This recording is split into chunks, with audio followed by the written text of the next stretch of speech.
बातमी आहे HMPV virus संदर्भात। HMPV व्हायरसचा राज्यामध्ये शिरकाव झालेला आहे आणि त्यामुळे आता नांदेड जिल्हा आरोग्य विभागाकडून आरोग्य यंत्रणा सज्ज झाली आहे। नांदेड जिल्ह्यातील 22 PSC प्लेट आणि 7 ऑक्सिजन प्लेट आणि 100 व्हेंटिलेटर यासह जिल्हाभरातील रुग्णालय सज्ज ठेवण्यात आले आहेत, अशी माहिती जिल्हा शल्य चिकित्सक डॉक्टर नीलकंठ भोसीकर यांनी दिली आहे।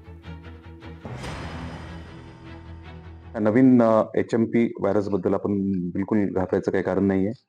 आपल्याकडे सध्या त्याचे काय नागपूर आणि 1-2 ठिकाणी सोडलं, बाकी आपल्याला असे काही रुग्ण आपल्याला आढळून आलेले नाहीयेत। आणि हा विषाणू जुना विषाणू आहे, 25 वर्षाखालचा विषाणू आहे। त्यामुळे ह्याचं पॅन्डेमिक किंवा एपिडेमिक होईल याची शक्यता फार कमी आहे। आरोग्य यंत्रणा पूर्णपणे सज्ज आहे। आपल्याकडे जवळपास 22 PSA प्लांट आहेत। आपल्याकडे जवळपास 7 LMO टँक आहेत। आपल्याकडे ऑक्सिजन पाईपलाईन्स आहेत। आपल्याकडे वॉर्ड्स तयार आहेत। त्याच्यामुळे याच्यामध्ये आरोग्य यंत्रणा पूर्णपणे सज्ज आहे। लोकशाही मराठी ऐका, पहा, जागरूक रहा।